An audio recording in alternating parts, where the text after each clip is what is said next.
ಬಾವಿಯಲ್ಲಿ ಸಿಕ್ಕ ನವ ವಿವಾಹಿತೆ ಸಾವು ಪ್ರಕರಣಕ್ಕೆ ಸ್ಫೋಟಕ ಟ್ವಿಸ್ಟ್.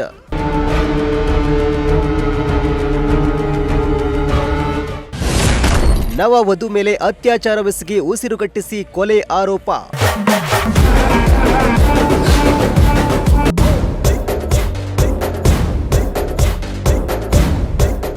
ಮದುವೆಯಾಗಿ ಇನ್ನೂ ಒಂದು ದಿನವೂ ಕಳೆದಿರಲಿಲ್ಲ. ಹೊಸ ಬದುಕಿನ ಕನಸು ಕಾಣುತ್ತಿದ್ದ ನವ ವಧುವಿನ ಬದುಕು ದುರಂತದಲ್ಲಿ ಅಂತ್ಯವಾಗಿದೆ. ಚಿತ್ರದುರ್ಗ ಜಿಲ್ಲೆಯ ನಾಯಕನಹಟ್ಟಿ ಹೋಬಳಿಯ ಮಹದೇವಪುರದಲ್ಲಿ ನಡೆದ ನವ ವಿವಾಹಿತೆ ಸುಮಲತಾ ಕೊಲೆ ಪ್ರಕರಣ ಇದೀಗ ಸ್ಫೋಟಕ ತಿರುವು ಪಡೆದುಕೊಂಡಿದೆ. ಯುವತಿಯ ಮೇಲೆ ಅತ್ಯಾಚಾರ ಎಸಗಿ ಬಳಿಕ ಉಸಿರುಗಟ್ಟಿಸಿ ಕೊಲೆ ಮಾಡಲಾಗಿದ್ದು, ಪ್ರಕರಣವನ್ನ ಪೊಲೀಸರು ಕೇವಲ 48 ಗಂಟೆಗಳಲ್ಲೇ ಭೇದಿಸಿದ್ದಾರೆ.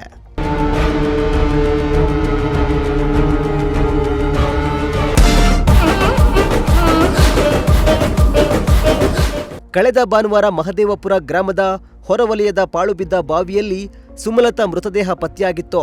ಪ್ರಕರಣದ ತನಿಖೆ ಕೈಗೊಂಡ ನಾಯಕನಹಟ್ಟಿ ಹಾಗೂ ತಳಕು ಪೊಲೀಸರು ಮೃತಳ ಪತಿ ಗಜೇಂದ್ರ ಹಾಗೂ ಆತನ ಸ್ನೇಹಿತರನ್ನ ವಿಚಾರಣೆ ನಡೆಸಿದಾಗ ಪ್ರಕರಣದ ಅಸಲಿ ಸಂಗತಿ ಬಯಲಾಗಿದೆ.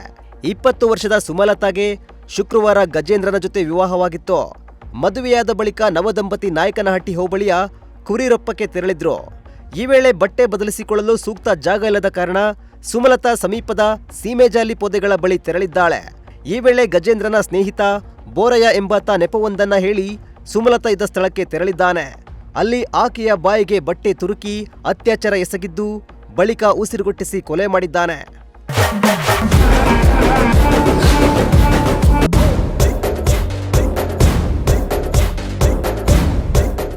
ಇನ್ನು ಕೃತ್ಯವನ್ನ ಮುಚ್ಚಿ ಹಾಕಲು ಬೋರಯ್ಯ ತನ್ನ ಸಹೋದರ ಕಾರಿಯನಿಗೆ ಕರೆ ಮಾಡಿ ಸ್ಥಳಕ್ಕೆ ಕರೆಸಿಕೊಂಡಿದ್ದು, ಇಬ್ಬರು ಸೇರಿ ಸುಮಲತಾ ಮೃತದೇಹವನ್ನ ಸಮೀಪದ ಪಾಳು ಬಿದ್ದ ಬಾವಿಗೆ ಎಸೆದಿದ್ದಾರೆ. ನಂತರ ಗಜೇಂದ್ರ ಜೊತೆ ಸೇರಿ ಏನೂ ಗೊತ್ತಿಲ್ಲದಂತೆ ಆರೋಪಿಗಳು ನಾಟಕವಾಡಿದ್ದಾರೆ. ಸದ್ಯ ಪ್ರಕರಣಕ್ಕೆ ಸಂಬಂಧಿಸಿದಂತೆ ಬೋರಯ್ಯ ಹಾಗೂ ಕಾರಿಯನನ್ನ ಪೊಲೀಸರು ಬಂಧಿಸಿದ್ದು, ಪ್ರಕರಣವನ್ನ ಕೇವಲ 48 ಗಂಟೆಗಳಲ್ಲೇ ಭೇದಿಸಿದ್ದಕ್ಕೆ ಹಿರಿಯ ಅಧಿಕಾರಿಗಳು ಶ್ಲಾಘನೆ ವ್ಯಕ್ತಪಡಿಸಿದ್ದಾರೆ.